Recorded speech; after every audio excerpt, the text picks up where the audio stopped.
I'm gonna put some dirt in your eye. You're a fraud, Spider-Man! See, talking to dead folks ain't natural. Where'd you get your guinea pig? Happens to be the best damn candidate out of 600 volunteers. Did I say something funny?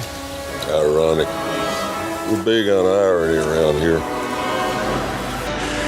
I'm the only one who can walk in both worlds. I'm Ghost Rider. He's scraping at the door! Scraping at the door! Let's go! Hey, Nadia, I hope you have finished shooting at me. Here goes trouble. Some motherfuckers are always trying to ice skate uphill. Don't worry. Death's not that bad. Yeah. How do you know?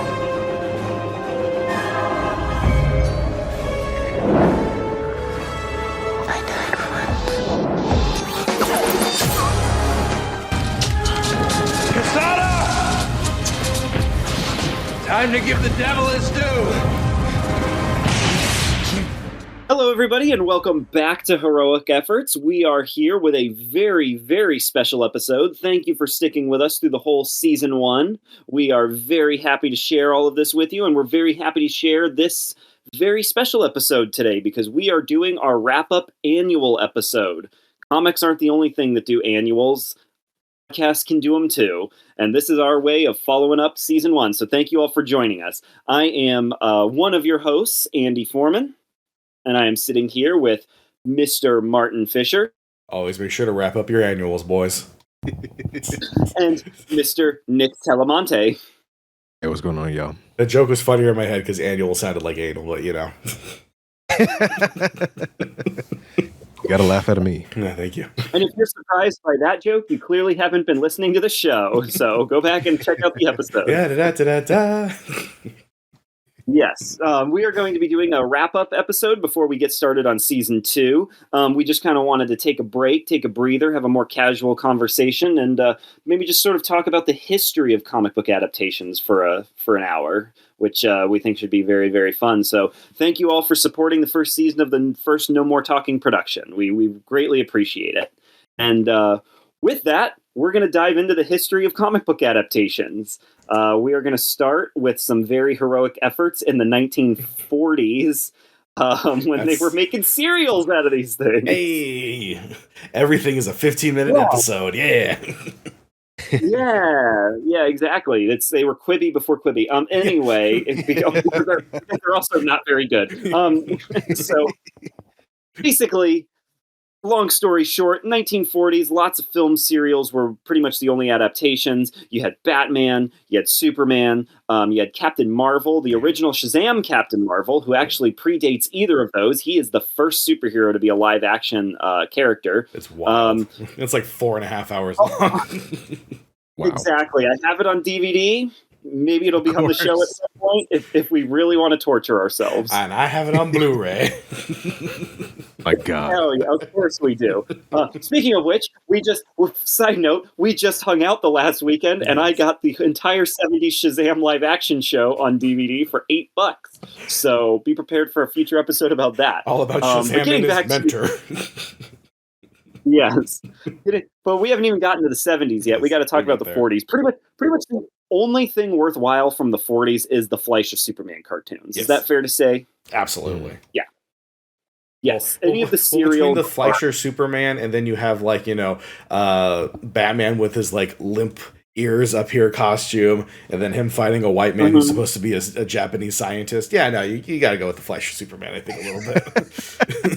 Yeah, fair enough. And it's weird because the Fleischer Supermans are at the dawn of comic book adaptations, and they are still some of the best, most pure comic book adaptations. Yep.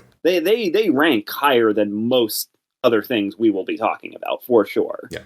They are fantastic. I really recommend everybody check them out. They're great little like, hey, if you got 8 minutes to spare, you can check out a whole episode of it basically, and it is very much just this looks like a job for Superman, da da da, and he does his thing. It's beautifully animated still to this day. The animation holds up tremendously. So it's so smooth. It's so perfect. That's the best way to describe it. It is exactly what Superman comics were at the time as a cartoon series.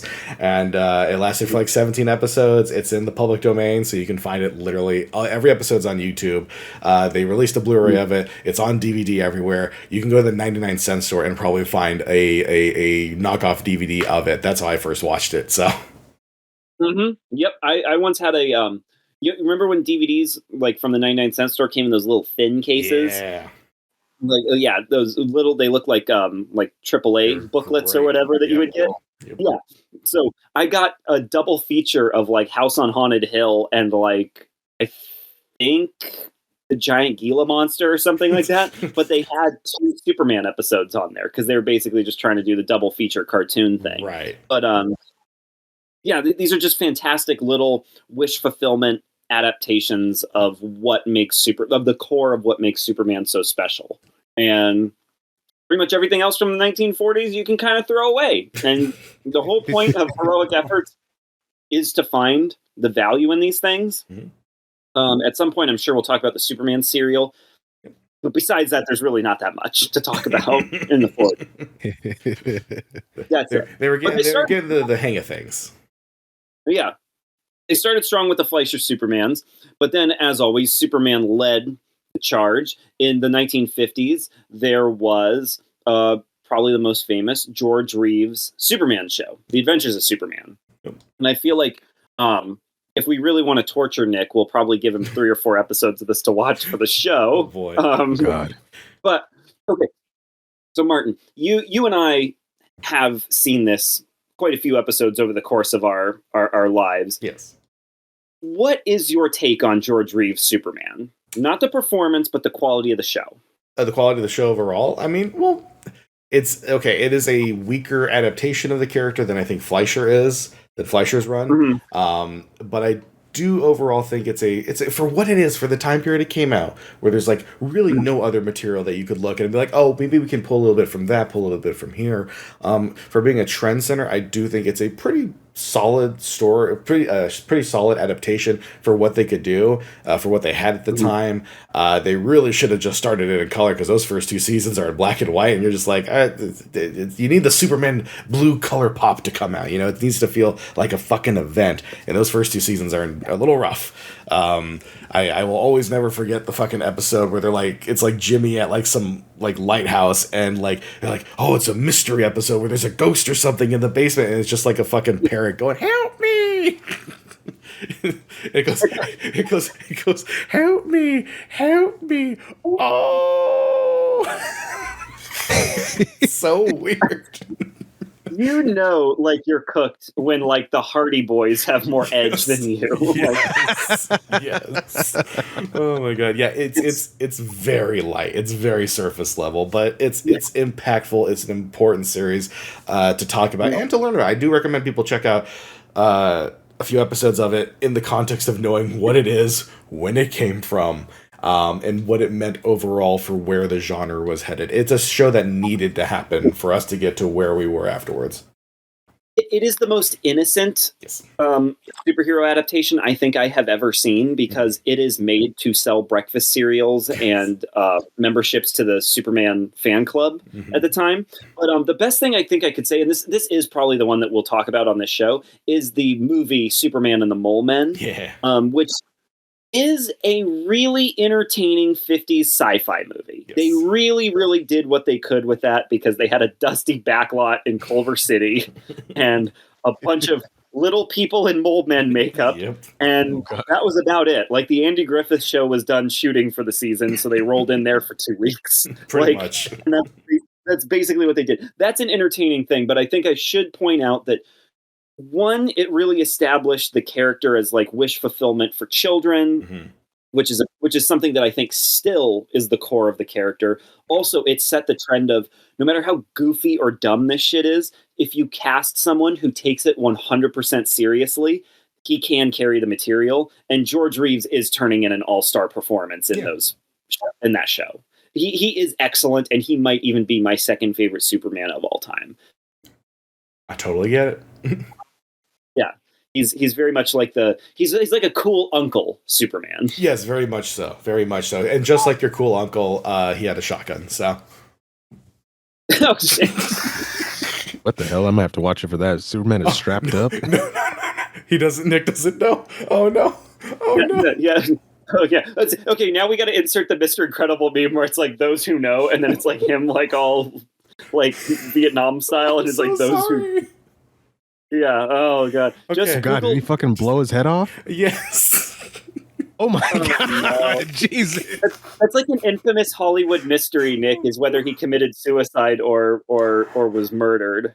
Holy shit! Yeah, I was genuinely asking. I was like, "Oh, what's up with the shotgun?" There's like a goofy little thing they do in the show. Like, I'm so sorry. No. Oh my No, goodness. yeah. I was trying to make a nice, genuine like comment about his performance. Fucking and then you have his tragic demise. Look, all we'll say, we just have to hard pivot to that part from the Simpsons where he's like, Dirk Richter was a beautiful man. Did you little vultures leave him alone? But yes, that is the unfortunate way that this show came out. Major success. George Reeves' accident unfortunately fell into alcoholism and very likely ended his life. Or was killed by the mafia based on what loony conspiracy you know about. So, and if you ever want to learn about it, watch Hollywoodland. Yes, Ben Affleck turns in a very sincere performance as George Reeves. George Reeves as Superman. So. Yeah. To end the George Reeves topic on a positive note, the guy gave it his all, even though in the last half of that series he really hated the fact that he couldn't get a job besides Superman. Oh yeah, no, that was a big part of it. Yeah. But then, I definitely sympathize with that. Yeah. But then not because I'm like successful, but because like the Robert Downey Jr. thing just reminds me of that. I'm like, I feel so bad for like all the people like currently like locked into like decades long contracts over at Marvel. Like the bag was nice up front, but it's like, fuck man, you can't actually be an actor anymore. Yeah, and it's a funny thing because that's something that still happens to this day. But I feel especially in television for like the 50s, 60s, and even the 70s, that was when it was absolutely at its worst. If you were acting in television, you could not be in movies. If you were in some like major role like Star Trek, for example, that's all the work you would get was just television work doing that. Unless you could like find some like B-level horror movie production or whatever in the middle of the New Mexico desert. So yeah, that's why William Shatner is in Kingdom of the Spiders. That's right. In the Devil's Grave. That's right. So, but sliding out of that, we go into the 60s. Yeah, so the 60s is when things really started to explode. Mm-hmm. There's the iconic Spider-Man series from the 60s, the cartoon series, which it ain't that great. Like, let's just be honest. Like, it's the theme song, and that's about it. It's the theme song and the fact that they just cut out fucking images from the comic book and animated it, like move the fucking thing slightly. It's got its charm. It's not good by any means. Don't be like me and spend like $90 to get the DVD set that's out of print. Just don't. It's fine. You can watch an episode and be like, Martin, I know everything I need to know about this. Martin, from my view where I'm sitting right now, I can look at my shelf and see Spider-Man the 67 collection, DVD collection. I had no idea it was out of print. Oh, it's worth money. I've had it for literally like 20 years now. It is absolutely more valuable than the actual contents of what's in that DVD set. And in all fairness, it did really entertain me when I was a kid. Yes, I had a lot of fun with it. Absolutely. Then you have the shit-ass Marvel cartoons like Thor and Iron Man and Hulk and Submariner, where it literally is just a comic book panel with like lips pasted over it. Yes. There's no effort. The voice actor said that he used to put a styrofoam cup over his mouth when he was doing the Iron Man voice to make it sound robotic. Hell yeah. Yeah, those can be found on YouTube. They have really fun theme songs. They suck. Like they are impossible to watch.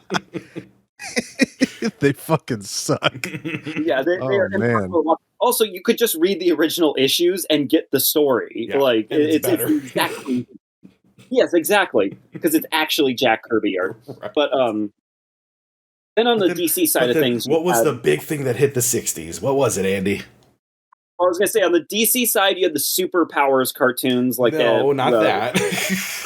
I'm just getting them out of the way. Those have slightly better animation. They were very entertaining when I was a kid. But the big thing from the 60s was Adam West's Batman, which I will say is the first time a comic book adaptation was made with adults in mind. Yes. Might be ironic to say it about that, but if you go back and watch it now, the humor is 100% for adults. Yes, it is very funny watching it because I have watched the entire series.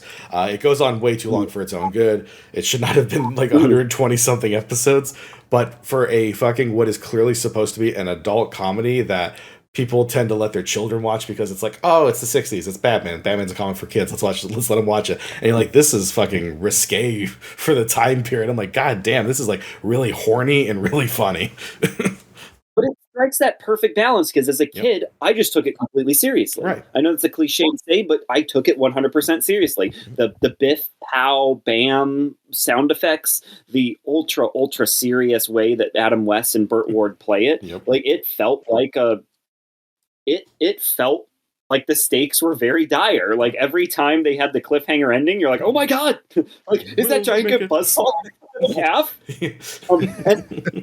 And all I'll say is this, because that magic has never been recaptured. DC has tried to bring back Batman 66 to varying levels of success. Sometimes they've done a couple of comic books with it where it's kind of fun. Yep. They did those 2 animated movies with Adam West and Burt Ward returning. Yeah. The best you can say about them is that they're fun, but I'm going to be honest, I watched about a half hour of the first one. I'm like, nah, I'm not doing this. Yeah. Like I'm not watching writers from 2016 try to recreate 1966 humor. Yeah, that's the worst part about it for sure. It's way too self-aware. Yeah.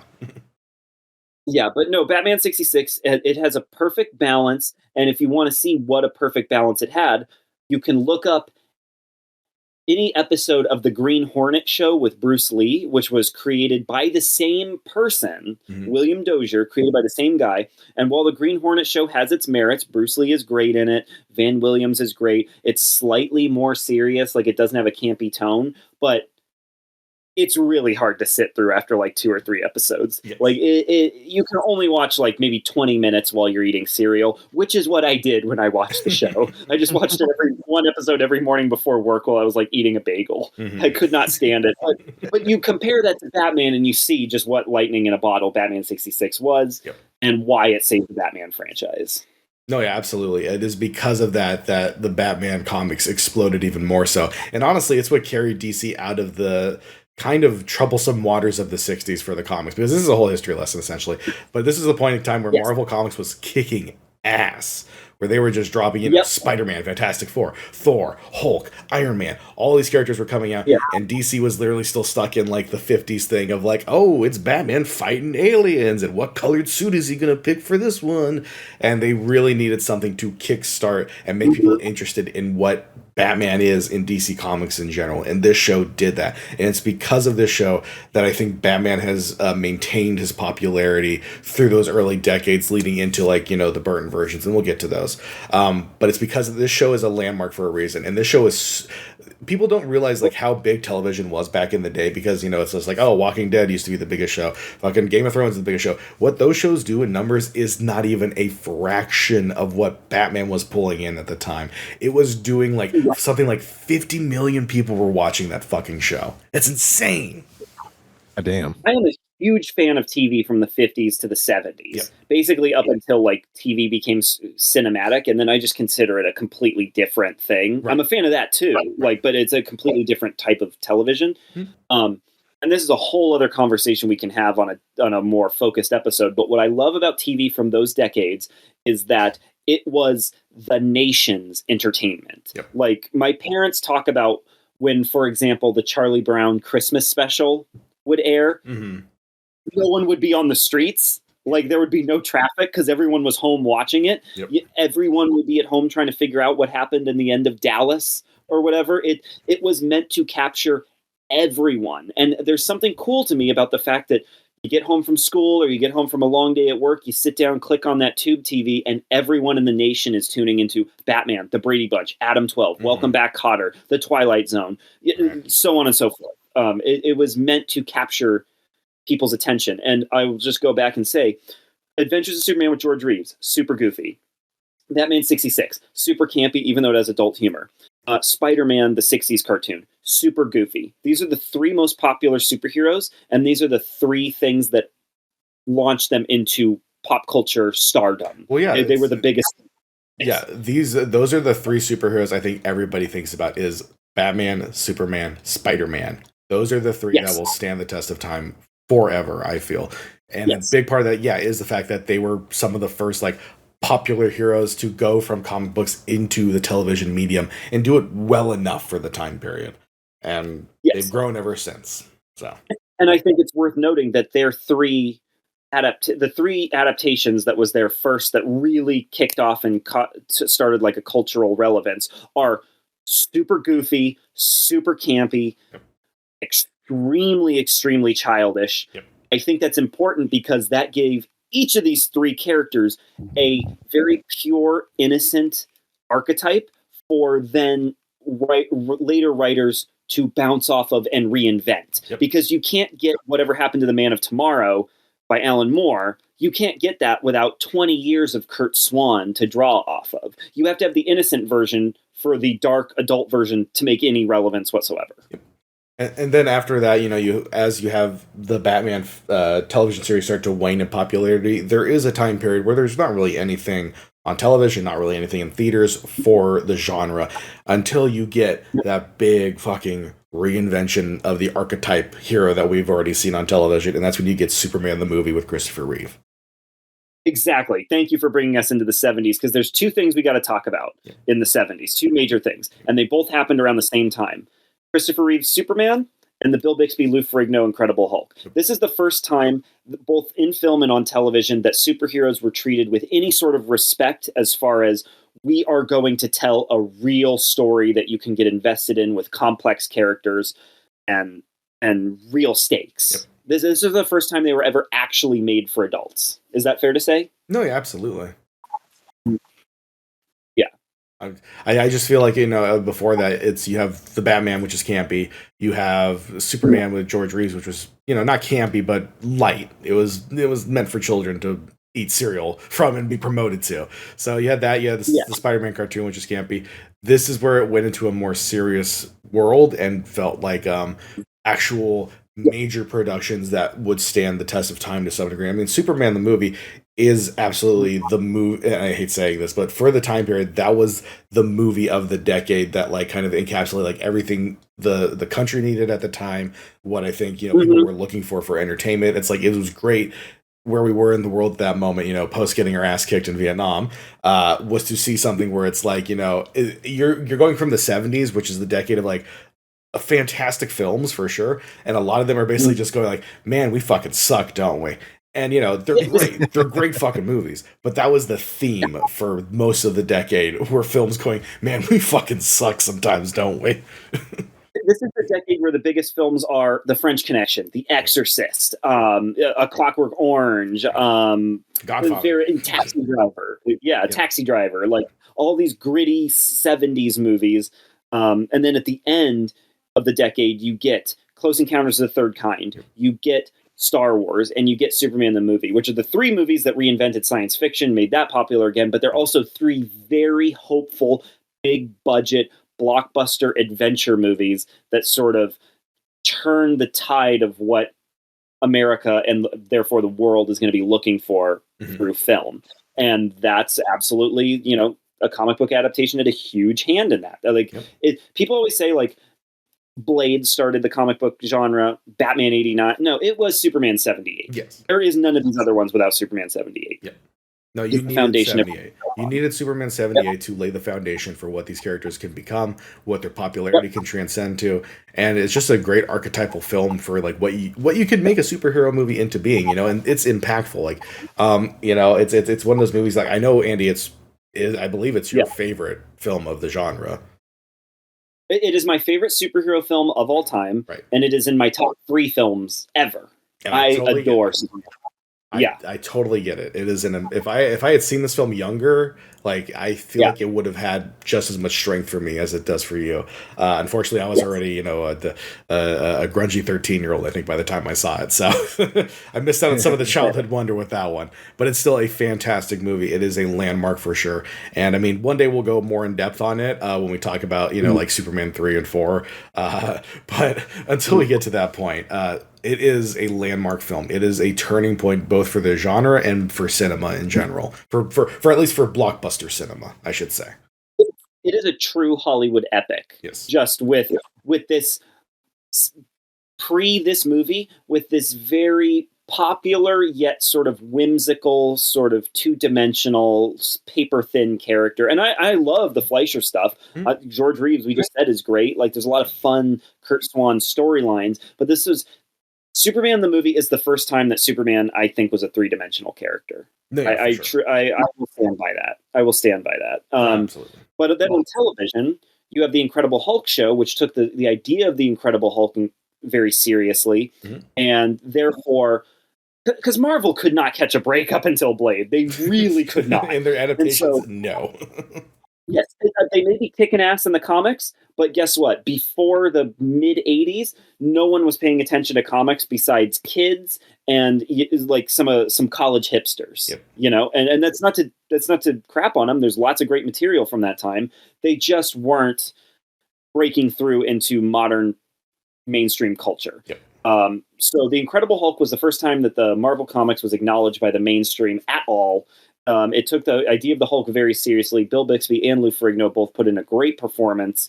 They made him a complex character. They told real adult stories, and it basically carried Marvel it was the best Marvel adaptation up until Blade. Yeah, there's not even a question. It had to carry the torch for a long time, and it helps that it is a really great show. I highly recommend people who might be a little bit on the fence on it to check it out. It's a great thriller series. It's far more about the man than it is the monster, but it is about the man trying to control the monster and all the weird situations that he comes across going through America, backpacking through it. It's a lot of fun, and it's really well done. And Bill Bixby is fantastic. He is an amazing performer. I loved him to death in this, and I would probably say he's my favorite Bruce Banner. So, I 100% agree, and it's a testament to both the Incredible Hulk and Superman 78 that when you think of those characters, more often than not, that's the version that you're thinking of immediately. Right. The whole every Hulk story going forward owes a little bit at least to Bill Bixby and Lou Ferrigno, and obviously Christopher Reeve is never going to be topped. Yeah. But then moving on into that, let's slide out of this into the '80s, and now hopefully we can get Nick to talk about one of these, because we're talking about like the early stuff like nobody gives a shit about as much. The stuff that Nick would probably quit the podcast before watching. Like, I'm just kicking back, boys. I'm learning as much as the audience is right now. What Nick doesn't know is the next time we're hanging out at my house is I'm pulling out the Spider-Man 60s DVD collection, and I'm like, God, I'm just gonna hear the door like just latch shut. He's gonna leave a Looney Tunes like freaking wall mark in your door when he just runs out, like fucking Wile E. Coyote. Yeah. They're only 12 minutes long each, so it's okay. It sounds like an eternity. It kind of feels like it, but anyway. Getting into the 80s, we had comics rapidly changing. Yes. And this is a very obvious observation, so we won't dwell on it. But Watchmen, Miracle Man, The Dark Knight Returns, Frank Miller's Daredevil, various other comics that started to be more geared towards adults, have more risque. The Punisher was becoming very big in the 70s. Yep. All of these characters that were, and tones that were now... I mean, it is a little bit silly to kind of say that some of these are like R-rated, but they're definitely moving into PG-13 territory. And in cases like Watchmen and Dark Knight Returns are actually R-rated comics. Like, I would not give that to kids under a certain age. So the comics are finally being made for adults. Then the Superman franchise was petering out. We will talk about it. We'll talk about that when we get to 3 and 4, but it's an unfortunate thing where it's just like Canon Films is just like, well, we got the rights, so. Yep. then the Incredible Hulk went off the air. Yep. There were a couple of failed TV backdoor pilots for that as television movies. Those didn't happen. So the genre was sort of waning. In comics, it was getting better. The actual medium of comics was growing stronger every year. The adaptations were... The adaptations are great, but up to this point, it was, the only major studio releases you were getting for superhero films at this time were like Swamp Thing and Punisher and Howard the Duck. Yep, that's what we were... Which we've talked about one of those, and we will talk about the other two very soon, I'm sure. But that's what you're dealing with. You either got Christopher Reeve and Lou Ferrigno, and if you wanted anything else, you went to Swamp Thing. So that's the disparity. But then, 1989, Batman the movie comes out and changes everything. Yep.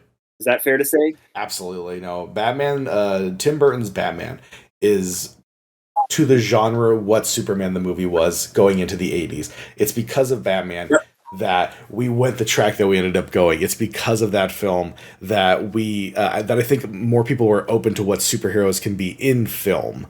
There was kind of the thing where it's like people might have shrugged off the sincerity of Superman the movie. Unfortunately, if they did do that and they weren't jiving with Christopher Reeve's Superman, they were going to definitely jive with Tim Burton's Batman, because it was it was gothic, it was artistically inspired. It is purely the auteur superhero film in the sense of that is Tim Burton's Batman. That is his vision of the character, 100%.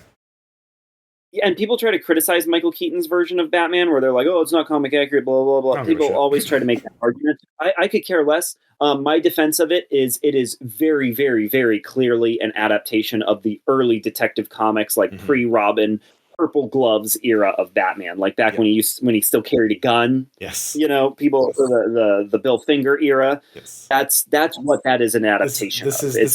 This is not like taking like a more modern Batman take and trying to make him into, like a gun-toting guy. It is very much, this is very clearly Tim Burton's take on reading those old, 30s and 40s Batman comics and being like, man, this guy's fucking kooky. Yep. Yes.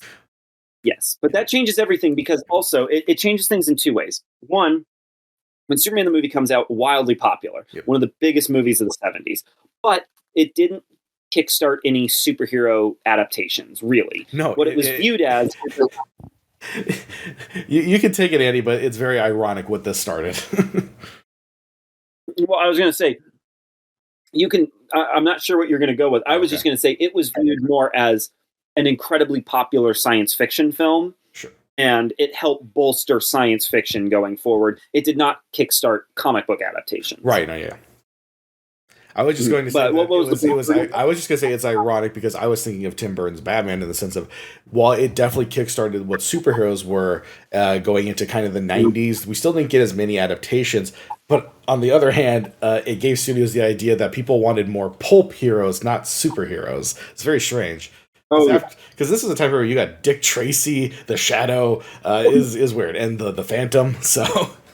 Because Batman 89 is the best pulp hero movie ever made. Absolutely, 100%. The Rocketeer is a very, very honorable second. And Captain America, the First Avenger, is also a very, very, very valiant effort. It's a great movie.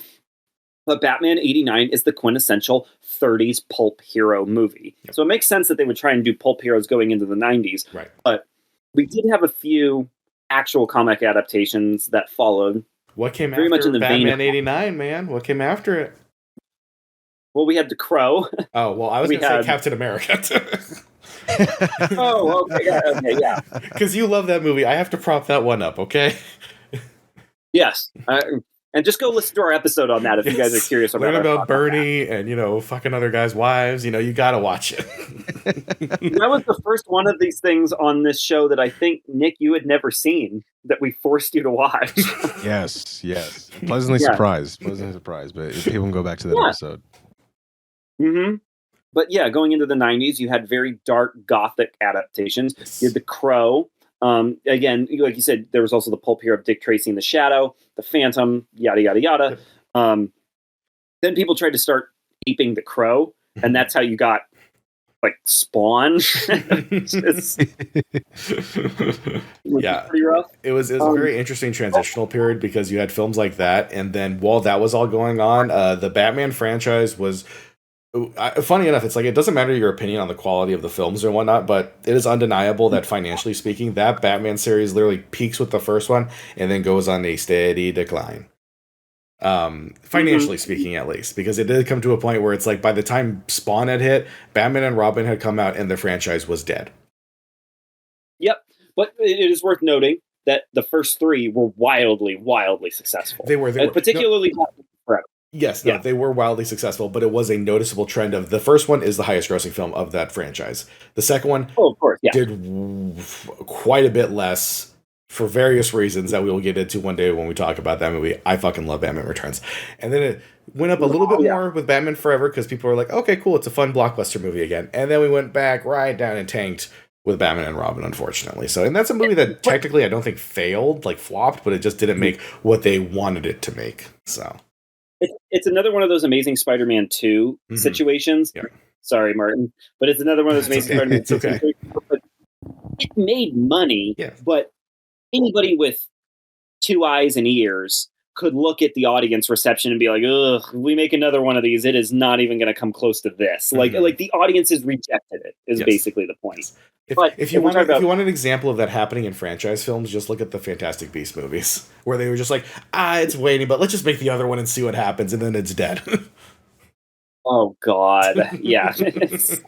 or the last 5 movies of the DCEU. That too. Oh God, yeah. But what's that? We already spent $250 million on Aquaman 2. Fuck. All right, put it out in December, I guess. It worked 5 years ago. What do you mean everyone's shelve Batwoman, though, because we need the tax write-off. Yeah, right. Yeah. No, I don't have much confidence in this like $90 million Batman movie, Batgirl movie. Let's shelve it. Okay. But Aquaman 2, no, we have to. We spent too much. The accountants will never let this slide. We have to release this. We may have paid Tom Cruise to say The Flash is the best superhero movie ever. So. but Jason Momoa and Patrick Wilson are going to review grocery store products in front of a green screen for this. That's our marketing. Yeah. I like how we're just that's jumping ahead to the current collapse of comic book movies. We're talking about the 90s collapse of comic book movies. Yes. But the thing that carried it forward was Batman the Animated Series and the subsequent other DC animated efforts, which were incredibly well received. They even got the Batman Mask of the Phantasm theatrical release. It showed that there could be qualities. It's also worth noting Todd McFarlane's Spawn cartoon on HBO. Fantastic, top tier comic book adaptation. And because these darker heroes were still semi-popular and people were rejecting the goofier version of Batman, we got Blade, and then the rest is history. Yeah, absolutely. And I do think it's important to say, animation in the 90s was carrying the genre for many reasons. Batman the Animated Series won so many goddamn awards. It is a fantastic series. It's I don't say it's like it's my favorite Batman, but I say it is absolutely one of the best and most important Batman adaptations for where we're headed to in the future, for what it can be. And I told you this, Andy, I'm like, well, Superman the Animated Series is like my favorite Superman thing when it comes to adapted media. And the Superman that is in that is like my idea of Superman. Like that's what I think of when I think of Superman. That stuff had such a huge impact on me growing up, and I mean, it was carrying the genre at this point, because it's like when I was a kid, I'm like, I was watching all of this shit because I love superheroes. But if I had a choice between watching 4 episodes of Batman the Animated Series or Batman and Robin for the 20th time, I'm like, I'll watch some Batman the Animated Series. Exactly, and can we just talk about how awesome it was to be fans in the late 90s, early 2000s of DC properties just in general? Because even if there weren't a lot of DC movies coming out at the time, Warner Brothers was pimping the shit out of their animated stuff. Oh, yeah. So as a kid, it was like, it seemed like all the time you could go to the store and find a new white clamshell box of a new direct-to-video Batman animated movie. Oh, yeah. I remember the day I was given Batman Beyond: Return of the Joker by my uncle. It was my mind was just Right. just absolutely. You saw like the blown. Red Riding unrated. You're like, what? Yes, exactly. I was like, oh my god! And then also, I have vague memories of the Warner Brothers store. Oh yeah, With my God, all yeah. those awesome products in there. It was just what a time to be alive, man. I wish I was cognizant at that time and not. It was great. Yeah, and then not like a recent fetus. Like, but I have memories of it. And to be fair, in the 2000s, I got to at least live in the aftermath of it, the very immediate aftermath, where all the toys were still in Target. And Toys were still in Target. They were still everywhere. You were still getting those animated shows because leading into the 2000s, and we're starting to slide into that now. Yeah, animation was still doing pretty great for DC. Marvel was actually starting to turn out some pretty good animated stuff in the 90s as well. Not great, not even remotely close to what DC was chugging out at the time. But in the 2000s, they started putting out more like successful adaptations in the sense of like X-Men Evolution, which was totally, aping success from the movie series, and we'll talk about those in a moment. But you had that going. You had the Justice League cartoons going. You had Static Shock, which was I think a really good show. You had all these other series popping up that left their impact on how people both view these characters and their opinions on it. Because I cannot tell you how many times I've heard people say, like, if they're going to do a Static Shock movie, it has to be based off the show. Even the show is like not a great adaptation of the comics. It's far better than that, but it's what people think of when they think of Static Shock. When the Green Lantern movie came out, I can tell you right now, the majority of the regular people I would know in my day-to-day life were just like, why is he white? Yes. That was the main complaint. And that's just true because John Stewart was what people thought Green Lantern was just supposed to be, because he's the one we saw in the Justice League cartoon. And that was still at the time period where television was still really fucking big. It wasn't the streaming age where it's just like, well, people can pick and choose when they want to watch something. It's like, no, you got to fucking watch it now or that's it. And you got to wait a year till it's on a rerun. We'll get into it. We'll get into I believe the kind of reevaluating these different periods in comic book history, and I'll finally jump in the conversation to do kind of a fossil record once we get to the timeline of things and just kind of get a temperature check of where we're at and how we got here. But I will say, just to kind of double down your guys' point about the importance of this period of like the late 90s, early aughts, of how vital specifically the animation was, because just like Marty had just stated, people's kind of cultural perception of these characters, this is their introduction to it. And when I say people, I mean me.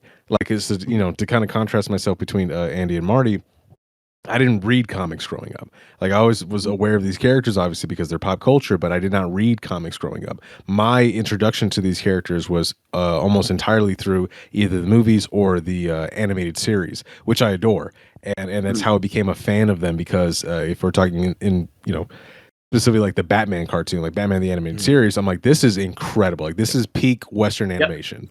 Like, this is a genuinely good series, and that was so impactful to me because it just left this mark in my head of like, oh, this is the ideal Batman. This is the ideal Superman. And then even when you bring in characters like Static Shock, who I think are vital, especially speaking up, as like a black kid watching something like that, that was incredible to me. I was like, whoa, there's a black superhero, and like, I haven't seen the show in so long, so I couldn't tell you if it really holds up, but just, I remember growing up and being like, oh, that's incredible. Like, that's what a cool character. And then just like you said with Green Lantern, when I saw Ryan Reynolds pull up in that goofy ass suit, I was like, wait a minute, why isn't he a brother? What's going on here? Who's this white man? The white man is taking yet another thing from us. What is going on here?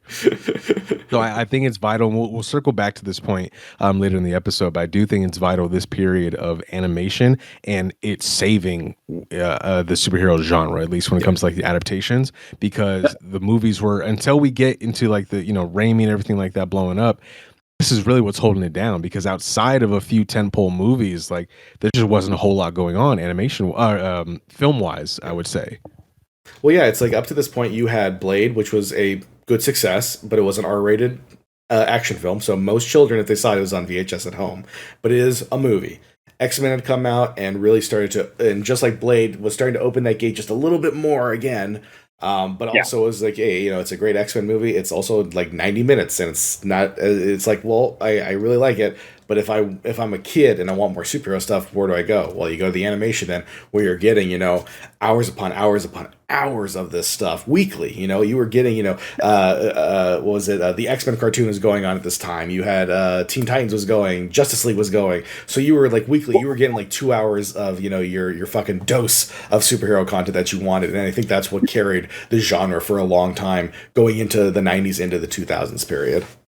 It's also worth noting, I think, that the comic book medium itself was recovering from almost near collapse in the 90s. But what that means is that these publishers realized they had to tell good stories. They couldn't rely on foil cards or first appearances to sell their books anymore. So that's how you get stuff like Ultimate Spider-Man. Mm-hmm. That's how you get like Ed Brubaker on Batman and Gotham Central. That's how you get Bendis on Daredevil.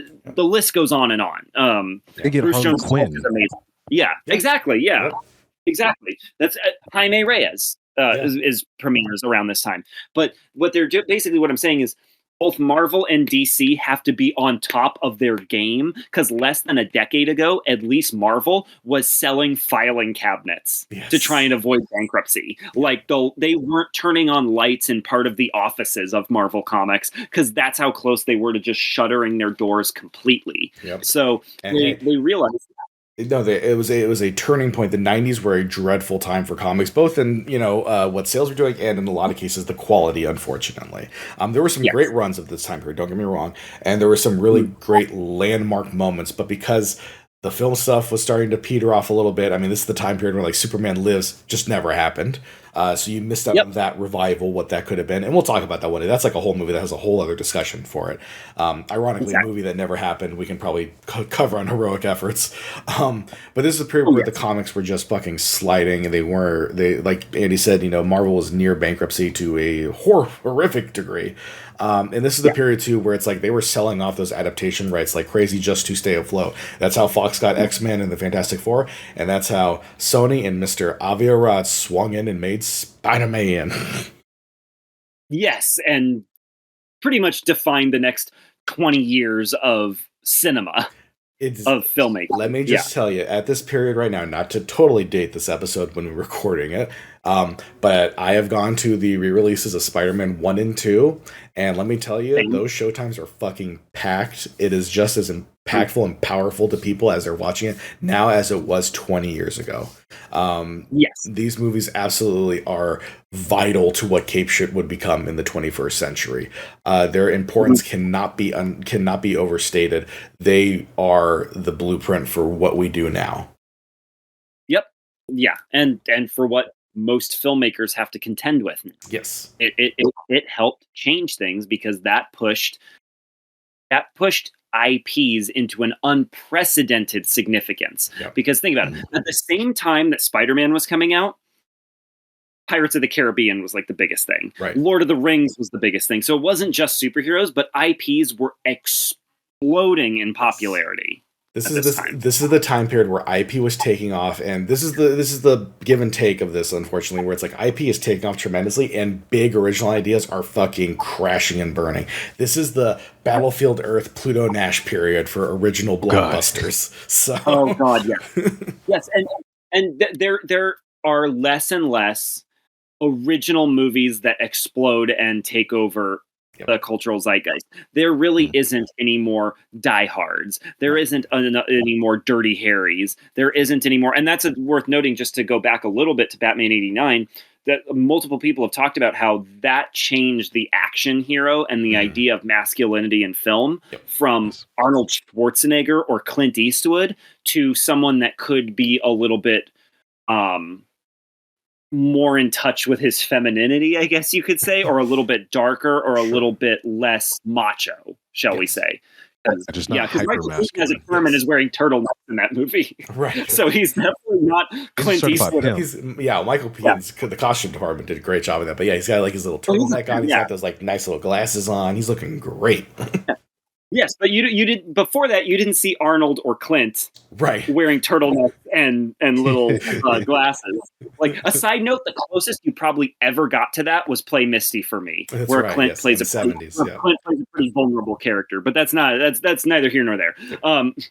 it changed it so that it wasn't like, oh, big macho masculine dudes with giant explosions are what are going to drive big movies now. And that's not. I'm not going to try and derail us and send us back into the '90s a bit, but that's also what The Crow did. Is The Crow is literally about a sensitive artiste type who has his girlfriend slaughtered and he gets killed and he comes back from the dead for revenge. And what is his main look? Is putting makeup on. You know, it is putting white stark makeup on. You know, a little eyeshadow and everything. You know, and wearing his his big black coat and everything. And just like he's not a masculine character, he is very much an androgynous character. And that kind of and that is an impactful film. And that kind of shifted our views on like what masculinity as either a superhero or as an action star can be. And that's where we come to the 2000s, where it's like, you get the tight leather with X-Men and Blade, where it's just like, Blade, he's a badass motherfucker, of course. But he is just also, he has his own personal struggles in that film and in the sequels as well. He is, he's struggling with his own, demons and how he relates to other people. The X-Men, of course, are just a walking allegory, essentially. And they're wearing their tight leather and they're out and proud and everything and fucking beating the shit out of a Jewish Holocaust survivor. And then and then you slide in to Spider-Man, which is, just a sensitive teenage nerd like Andy and me. So we should say that the three biggest cinematic heroes of this time were Tobey Maguire, Johnny Depp in braids and eye makeup, and Elijah Wood. Like those were the three big cinematic heroes of this time. Yes. Do any of them look like Arnold Schwarzenegger? Right. Or Sylvester Stallone? No, absolutely not. So it just goes to show the changing landscape, the changing world that we were in. Of course, you cannot talk about all this stuff without mentioning 9/11, which not only altered everything in the real world, but also in fiction as well. Yes. When we talk about Tobey Maguire's Spider-Man, obviously we talk about the 9/11 allegories and stuff and the patriotism that is inherent within those movies. But it just changes everything where I once had a drama teacher in high school. Hi, Mr. Graziani. I hope you're listening. But he said that after 9/11, he bought stock in Disney and made a killing because he said he knew that with something this bad happening, Americans were going to be looking for entertainment. And so that's why he invested heavily in the entertainment industry and made out very well. So that just, I think, is a good example of how superheroes and IPs and on the more not cynical side, but on the darker side, very extreme horror movies were all the big releases of this time because people either wanted to see the most fucked up thing they could possibly see because of what's going on in the real world, or they wanted to completely escape with Spider-Man and Jack Sparrow. It's a reflection of what we came from in the 70s, where it is like, out of Vietnam, it's like, what are the two major things you want to see? Either you wanted to see like God, we suck drama films, or you wanted to see the fucking high-flying adventure stuff. This is just a continuation of that, where there's a new trauma that happens to the country, and we respond to that by regressing to our entertainment to help us get past it, to cope with it, and to better understand us as humans, to understand how the human condition works, how we are, and superheroes take over the mantle from a lot of what action films were, what sci-fi was at the time. To kind of be that shining example of like, this is what we can be, what we can aspire to be, and it gives you that hopeful feeling. Spider-Man gave me hopeful feelings. Spider-Man 2 gave me hopeful feelings. That's what these films encapsulate to a big degree, and I still saw that 20 years later in the theater. It's worth noting that these films, and this is not to trash on any of the action films that had come before, but Die Hard, Dirty Harry, Predator, The Terminator, all this stuff. These movies, even the not great ones, or the heroic efforts, as we call them, they go for something that I think is deeper than what Dirty Harry goes for. Dirty Harry might be saying something about society at the time because of its Zodiac killer allegory and all that kind of stuff. But Harry Callahan himself is not the most complex character in the world. No. But they go to great efforts in the 2000s to make Tobey Maguire's Spider-Man, Christian Bale's Batman complex. Even stuff like Ben Affleck's Daredevil, which people, not everyone's going to agree that stuck the landing, but Ben Affleck's Daredevil has infinitely more layers to him than Harry Callahan. I think that's fair to say. Absolutely. No, yes. 100%. You're gonna have anybody in this podcast disagree with you on that one. We all love Daredevil, so. So the complexity is coming into these characters a little bit more, and I think if we're going to be talking about post 9/11, that's the perfect way to transition into the modern era of superhero films, which kicks off with one of the most reactionary films to 9/11, which is the first Iron Man, which is that is one of the most post 9/11 films. Like, that movie is George Bush administration personified. Yeah. And I say this, Iron Man is an excellent movie. That's not taking away from it at all. You just see the culture of 2008 in it. I mean, it starts with Humvees in the Middle East. Right. Yes. Well, it was a brilliant update for a character that at the time people might have felt the origin for Iron Man was dated because he was a character who profited off the Vietnam War. Well, how do you update that for the modern era? Well, I mean, the Middle East, the Iraq War at the time was the big hot button issue. So it's like, well, now how do we make this character into a person you're supposed to kind of dislike, but he's charming, and that's what offsets him. So it's like, okay, well, he's basically a weapons manufacturer during the Iraq War, which is like peak scumbag. So, and here's the thing about Iron Man that it was a huge revelation to a lot of people in the film industry at the time. Every really successful superhero movie that had come before this was characters that were more or less surefire hits. It was Superman, Batman, X-Men, Spider-Man. Yep. Any of the other ones that were sort of modest hits or whatever, like Fantastic Four was a modest hit, Hulk, Daredevil, Superman, so on and so forth. Yep. Hellboy made money, but it didn't. You had Hellboy and Sin City where they made some money, but they were also indie comics and they were a lot more subversive. Yes. Iron Man was the first time that a B-tier character, or even C-tier character at the time, actually had the success of Superman and Batman and Spider-Man. Yes. That movie was as big as Spider-Man. No, absolutely. Iron Man is impactful in the sense of like it sets up a whole cinematic universe thing, of course, and it kind of, but I think a big part of it is, it opened people's eyes to other superheroes outside of like the core that had been established in the 70s, 80s, 90s, and 2000s. Now he was the new one. He was what Blade was in the 90s in the sense of introducing a lesser known character and revitalizing both the comics for that character, what this character can be in an adaptation, and then how the genre goes forward. And it's like it's this period of time where it's like, this beautiful summer 2008 where you had Iron Man, Incredible Hulk, The Dark Knight, and Hellboy 2. Fucking great summer. Two of those movies unfortunately flopped, but a great summer for enjoying good movies. So exactly, and both Iron Man and The Dark Knight simultaneously pushed us into the modern era, which we can talk about now as part of our final part of this discussion, which is comic book movies going forward were either the MCU or incredibly Dark Knight ripoffs. Yes. That's the two things that we had. Yes. Is that fair to say? No, yeah, that was, I would say going into the 2010s, that is definitely about what you got. Because, I mean, like, post-Dark Knight, post-Iron Man, what's the first movie DC comes out with? It's fucking Watchmen. So, you're getting these really dark adaptations of material. And then, like, in 2010, it's like, we had Jonah Hex, so we don't need to mention that. But then you had Iron Man 2 come out. We did a whole episode on that. You had Iron Man 2 come out, which is keeping the franchise strong.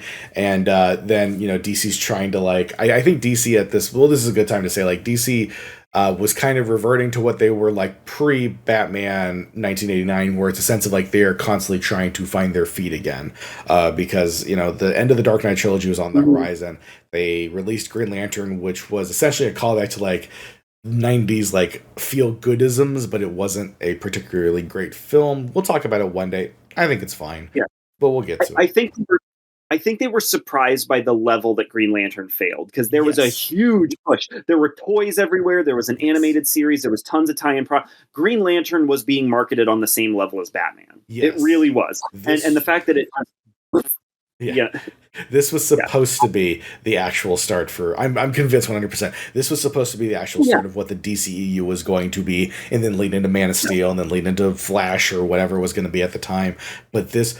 Green Lantern fucking bombs, and that just and that was a very tonally different film from the Dark Knight series. So that gave DC the idea at the time, like, okay, people just want really grim movies, and I'm saying this from as someone who loves these films. I'm saying this as someone who loves Man of Steel, who loves Batman v Superman, who can find things to like about Suicide Squad. But it is very much a period where they're just chasing the trend that they had already set up, and to varying levels of success and long-term, problems that this causes. And while Marvel, is kicking off with their whole cinematic universe, they knock out the Iron Man films, they kick out, a really solid Thor movie, a good Captain America movie, and then they launch the Avengers, which another film which changes the game again. It is a very weird period between 2008 and maybe like 2019, where it was like there were constant game changers happening like every 3 years, for better or worse. This was just, it was a period of, chasing trends and like, oh, this is the next biggest thing, we have to be like that. Well, that's not the biggest thing anymore. Now we have to be like this. And that's what haunts DC for most of this period, and that's what Marvel succeeded in a lot of ways. That's what, the X-Men was trying to chase for a while. That's what Spider-Man was trying to chase for a good while. It's just a weird period. It's what the Universal monsters were trying to chase for a while. Yeah. Yes, it was a constant. To the 2010s, looking back on it, like, there are some great solid films that came out of that period for sure. But it is unfortunately, I think, a period that will always be, now in the postmortem, in 2024, when this episode is being done. Yeah. It is the postmortem of looking back on a lot of those things and be like, man, no one had any idea what the fuck they were doing, did they? We were just constantly changing gears every 2 to 3 years. Well, I think the important thing is Nick, as the co-host of this podcast that didn't spend his entire high school and college career obsessing over this shit and committing all of it to memory. What are some of the things that stuck out to you as the stuff that appealed to you as a film goer at this time, that you're, yes, I will go see this, as opposed to, I don't really know if I need to see this? What were the things that really appealed to you? Well, hey everybody, yeah, I actually am in this episode. So I've been hating back because, like I said, I genuinely am getting like a lot of just knowledge and history check from you guys right now, and I'm glad we went through that timeline to kind of set the table. So to answer Andy's question real quick, for me, the biggest thing as like the certified like normal average dude on here, I would say for me the appeal was, as we talked about earlier, the callback, the nostalgia of the animated properties and getting introduced to those characters and having that be such a pillar of like my childhood. It was the nostalgia of recognizing these characters and then being like, oh wow, like I'm a quote unquote fan of them. Obviously not to the extent where I'm buying comics, but to be aware of them and having these warm feelings towards it, and then having that kind of reaffirmed by seeing them on the big screen. It's a very just simple appeal. It's just that, wow, I am a fan of Spider-Man in the cartoons, and then now I see him on the big screen, and you know what I mean, that it was just kind of just that. And I feel like for most audiences that's what it was. People were quote unquote fans of these characters, and I'm not trying to like gatekeep or anything like that, but it's just the practical reality of it. Like, I was not obsessing over these characters and like reading their backlog going into like the early like 20th century. You know what I mean? I'm literally just a consumer of like the animated properties they're putting out in the occasional movie that to a point was treated as just a regular blockbuster, but then slowly morphed into this IP and brand loyalty, which I think most general audiences, that's how they felt towards it. And now we're kind of in the death throes of that. Now, where I kind of come into this conversation, because we had these two incredibly intelligent gentlemen just kind of set the table for us and bring us through everything on how we got here. I want to go back very quickly and then speed run this, because I want to take a kind of a temper check and a fossil record, if you will, of industry and of this subgenre. So if we're going to fly back real quick, we'll go to let's say the 1978 Superman, because I feel like that's the biggest turning point, because you had the Adam West Batman show really kind of bring I would say the genre to a more cultural mainstream, with getting crazy views. I didn't know that 50 million people is nuts, for like the average viewership at the time, and everybody's locked in at this point where people across the nation are all tuning into this specific show. Then you get to the 1978 Superman, and I wanted to highlight this one because of what you guys have mentioned for the cultural importance of it, in terms of like the industry, in terms of Hollywood itself. Because if it's safe to say, and you correct me if I'm wrong, it's safe to say this is the first time this character, I think, is treated with any kind of respect, if you will, or any kind of seriousness by Hollywood, to be like, this is a actual movie. I mean, that's not to shit on anything that came before it, but just specifically, this is in what I would call like a quote unquote real movie. It's treated as such. Now, Andy alludes it more to a science fiction film, and I think that's accurate. I think it contributes to its success. But this is this is an important moment for this subgenre, and in Hollywood, which is what we're going to be talking about as we kind of go through this. Hollywood recognized that this is a good enough idea or a profitable enough idea to treat like a real movie with a real budget, and then boom, it comes out. It's this huge success that catapults us to the Tim Burton's Batman, which I think, as you guys said, is another kind of important stop in the timeline. It's an important milestone in the genre's evolution, because now you're having it to where, okay, this is another huge success, and it reaffirms to Hollywood that these this IP, these brands, these characters are profitable. But I thought it was an interesting note that you guys pointed out, where as we'll see, this becomes a reoccurring theme. The studios see the success of something like Tim Burton's Batman, and they take the wrong fucking lesson from it. Because that's how we got all these like kind of like shitty pulp movies that came out, because they're like, oh, you guys love pulp characters instead of oh, you guys love Batman stories. So from there, we'll let that shitty comment slide just because we're over an hour. I get it. But you know what I mean, where they're taking the wrong, like Hollywood is going this back and forth where they're gauging audience interest, and they are taking what I think many would say like the wrong lesson from that. And then we go to an evolution where, and I'm glad you guys brought that up, where we're expanding even on a microcosm, expanding like what masculinity is, right? We're transitioning from the 80s from like the big, huge muscle men, which I love that period. I love those action movies. They're classics for a reason. But we're going from Arnie to Michael Keaton in a turtleneck, you know what I mean? And I think that's critical, because that opens up audiences in the general mainstream for like Hollywood movies, that opens them up to accepting different kinds of characters to be like leading men or just the protagonist. I think it's a great point when you guys brought up that like by the time we get to the 2000s, who are the top three heroes? It's fucking Johnny Depp in eye makeup and braids. It's Tobey Maguire, and it's Elijah Wood and his totally not gay best friend, saving the world.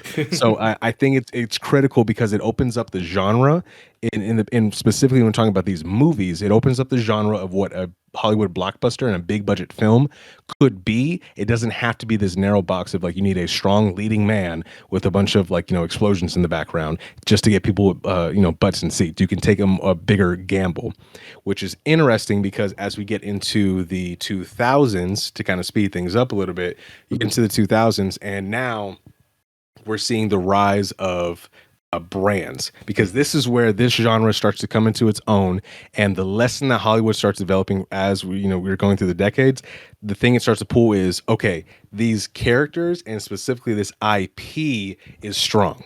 It's strong, it's profitable, it's marketable. This gets people's butts in seats.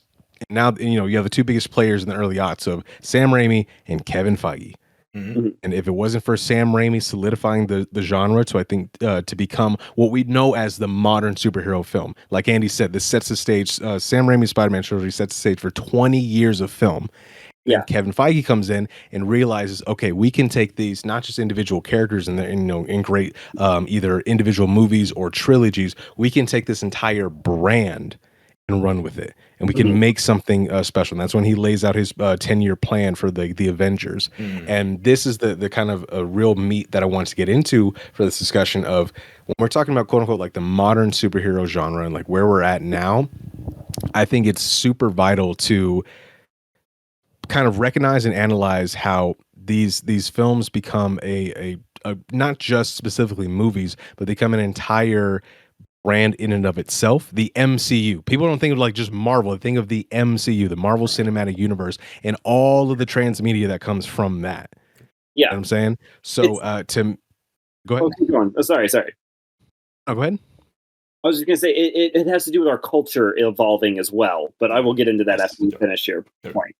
Yes, which is a perfect transition into where we're at, where we're in. I would say, as much as I would wish it was the true death throes of the genre, we are seeing this wane because Hollywood is starting to run dry on IPs to pull from. Because that's the critical thing about this era that we're the last like kind of 20 years is that superheroes, as we're known, like this cape shit subgenre, went from being its own kind of individual niche to it is the mainstream. Yep. It's not. It is no longer like post Spider-Man, and now where we're at right now, what we consider like comic book adaptations. These are not just a genre. This is pop culture. This is the mainstream, and that has affected everything downstream from it. And now we look around us, and no matter what genre it is, no matter what fucking IP it is, that is all that the studios are willing to greenlight on. They're not taking chances. Marty had made that excellent point earlier. They're not taking many chances anymore because it's way, at least early on, especially in the 2010s, the wrong lesson that they took from the success of all these movies is, okay, brands are where it's at, IPs are where it's at, brand loyalty to these IPs is what we need to cultivate. So you had motherfuckers coming out, making like, as we see now, the fucking Cheeto movie. You know what I mean? We have the success of something like Barbie with Mattel coming in and be like, okay, our brand, every studio and every major company wants to leverage their IP to try to make a movie out of it. And now we're seeing the consequences because that's affected everything. Everything is a fucking superhero movie these days. Yeah. Well, in all fairness, Barbie is a lot closer to like Sam Raimi's Spider-Man than it is to like those Mattel movies that are being made and shit. Like, you know what I mean? Yeah, don't get it twisted. Don't get it twisted. It's I'm not talking about the quality of it, but I mean it is representative of like what we see come from the effects, the consequences of the success of the superhero genre. There's 2 points I'd like to make. Oh, sorry, go ahead. Because mine are going to be long. Andy, you do your 2 points and I will come in with mine. Okay, I was going to say there's 2 points I'd like to make. Starting off from the like around 2011, 2012, mainly I started to notice that 2013, 2014, post New 52 and Marvel Now, the comic book medium from the big two got infinitely worse because so much of the titles that were coming out were intended to only cash in on what the movies were doing, which is a huge problem because it just became...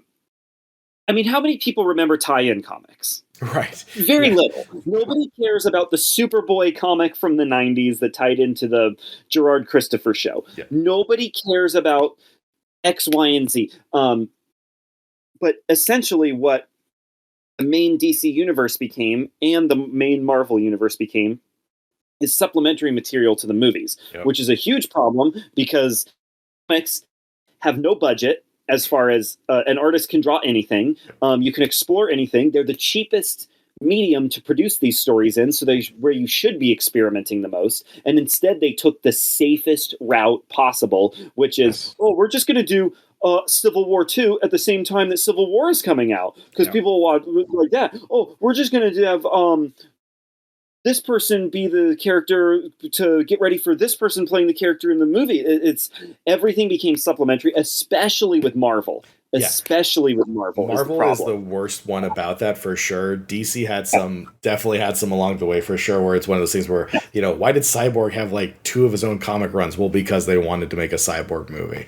It's these ideas where it's like, it's the unfortunate thing where they have like, oh, the comics will feed the movies and the movies will feed the comics. It'll make this beautiful, Ouroboros, just the snake eating its own fucking tail, and nothing, creative or ingenious is coming from it. But the unfortunate thing that comes from that is like, if you don't have the comics being the supply point to the movies and the movies then doing their thing and not impacting the comics, you're going to run that well dry eventually. And that is a big thing that happens during this decade. Yes. And comics are infinitely worse off this decade, meaning as of this recording 2024 than they were in 2014. And because of that, that's why people are talking about Warner's might just fold DC entirely. Right. There are actual talks about like DC Comics might just go away, and it'll just be like a couple of OGNs every year, or we'll just do some Batman comics and that's it. That's why the DC Black Label can only do Batman stories. The genres.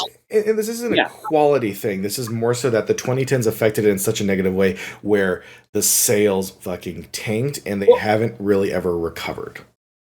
How the fuck are you supposed to get fans on your side when you are killing off the X-Men and trying to tell them that the Inhumans are cooler? Right. That's just one example of what's going on in the 2010s, where it's the company trying to tell the fans what they want. And I know that this is an argument that can be made for many different multimedia companies, but it really was hammering home hard then when it's like, oh, mutants are just dying because of Terrigen Mist because the Inhumans are going to be the next big thing because Vin Diesel is definitely going to play Black Bolt. It's the prioritization of every member of the Guardians of the Galaxy getting their own solo series as opposed to like having one good Hulk series, although Immortal Hulk is fantastic. That is like the best thing Marvel's Immortal Hulk is only fantastic because they let a creative do whatever the fuck they wanted with the property. It's not tying into whatever the fuck they were planning on doing with Hulk at the time. Now. Yeah, we can go over and over and over again about all the dumb things they were doing at the time, but the main point is that comics are much worse off because of what was happening during this time and trying to tie into the movies. The second point I'd want to make is this ties in with, not to sound like Alan Moore, not to parrot Alan Moore, but he is right, the infantilization of culture in general.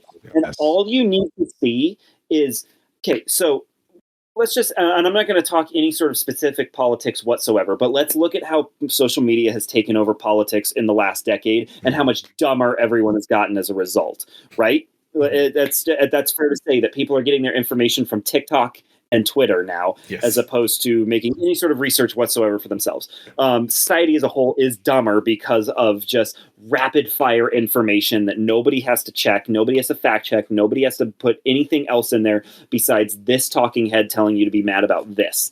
That goes into media as well, where especially like Martin, you and me, we were tapped into this, man. We were on Comic Book Movie. We were in the trenches of Comic Book Movie.com at this time. Yep.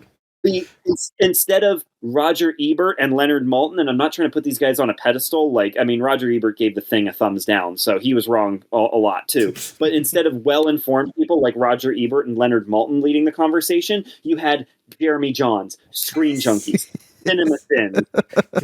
Leading the conversation. And these were the people that were leading the conversation, and they were leading what culture was going to be for film. Exactly. These were the ones whose reviews were being highlighted, and these were the ones that studios were going like, oh, we have to please them.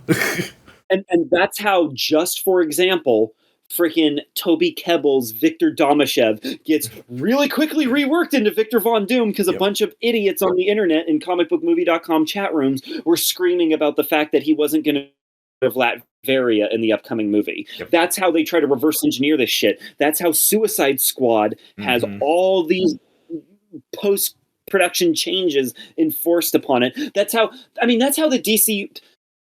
I can't believe I didn't mention this first. That's how Joss Whedon's Justice League happens, because Warner Brothers fucking panics halfway through producing it because, oh, guess what? Batman v Superman, the movie that was already going to be divisive, that we chopped up and is now incoherently divisive, didn't do well. Oh my God, because they're listening to people in the chat rooms. That's Amazing Spider-Man 2. Same thing. It's going, like, all these franchises are trying to respond to what the internet is saying, and the internet is being led by, not trying to call anybody out, but like Jeremy Johns. I mean, come on. Grace Randolph. Grace Randolph, Screen Junkies, Collider are the worst examples. Stupid people. People that don't know anything about film. Grace Randolph, all you have to do is look up her 3 favorite movies. My favorite movies are Rear Window, The Dark Knight, and Saving Mr. Banks. This is the person that's leading the chart. By the way, all those are great movies, but all you have to do is listen to that list. And this is the person who is leading, or a big voice in discourse. And I think that's the difference there as well, is that, when we talk about, old school criticism and how that affects filmmaking, these are people that watch more than one specific genre, or are more interested in like how movies are made, how they are done. They are interested in they know it's an art form that you need to look into and take seriously, and the hard work that goes into it. That was not the case in the 2010s. In the 2010s, it was led by people who were only interested in this because, well, A, money, but also B, it was the pop culture aspect of just like, oh, look at these toys that I got that are based on this movie and the tie-in comic, and hey, I'm gonna go see the fucking latest Marvel movie. Fuck yeah, but not that Marvel movie, the one from the real Marvel company. You're getting shit like this. Yeah, I remember on one Screen Junkies. I'm sorry, I don't mean to cut you off, but I remember on one Screen Junkies thing, some guy was a guest on it, and he said oh, Marvel Studios is giving us. He was talking about the Fantastic Four, the Josh Trank one, and the quality of that movie notwithstanding, it hadn't come out yet, so it doesn't matter how it turned out.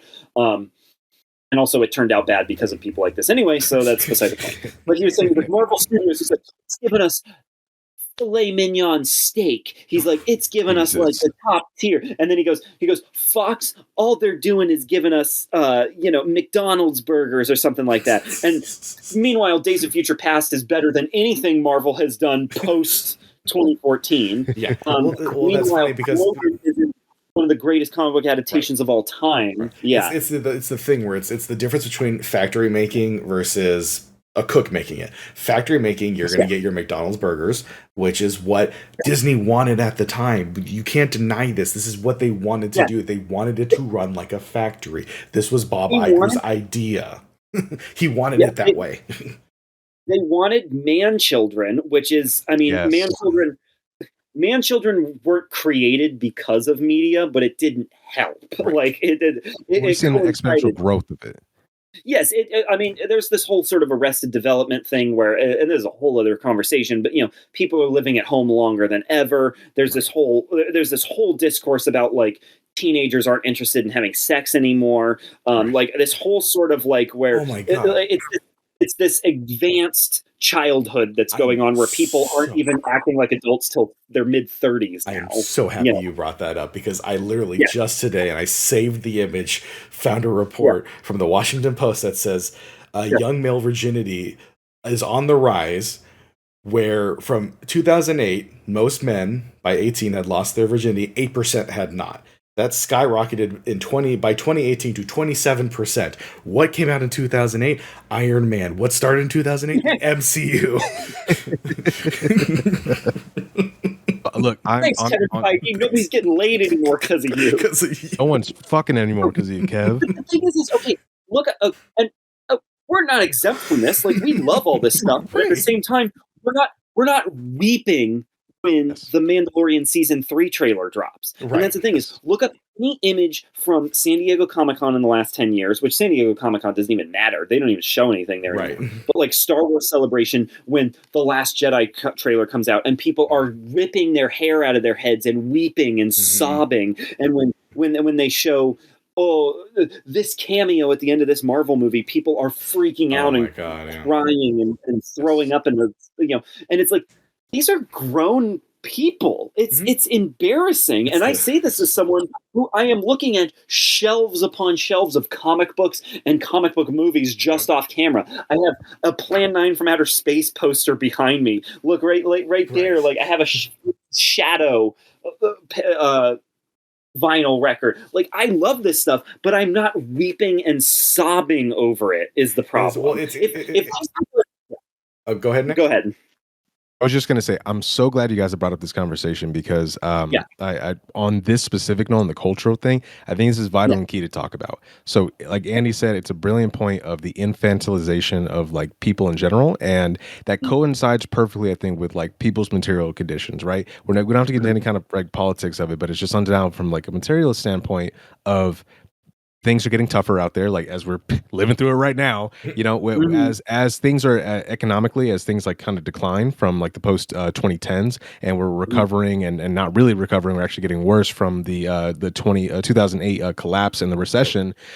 What do people do? They retreat into like their comfort, their familiarity, their nostalgia. And that is something these studios have banked on for like the last 15 years straight, I think. And that has produced this Arrested Development and all these just grown-ass man children. And then they dominated because this is all coinciding at the same time as like the rise of social media, the rise of online media presence in general. And you have all these cats that Andy had mentioned with like, the Screen Junkies, Cinema Sins, and all these fools. They all start writing the gravy train because they just happen to strike the iron hot when everyone is, like you had mentioned, fixated and hooked on pop culture, which, as I said earlier, pop culture is the superhero genre. Yeah. Yes. It has defined every aspect of pop culture, and these people have latched on to it, and that's why they, unfortunately, are the ones that are dominating it. And I'm so glad you brought up that these people are not interested in films. What these people are interested in is IP. They're interested in brands. They're interested in this product, because that's what most of these movies devolve into, is just products, and every transmedia product attached to it that they've fixated a social, culturally onto. Look at any trailer reaction Collider did for Star Wars movies from 2016 to 2018, and you will see exactly what we were talking about. This is when, Nick, when you make the reel for social media for this is when you insert the video of that one dude that was like crying on frame 1 of the Rise of Skywalker trailer.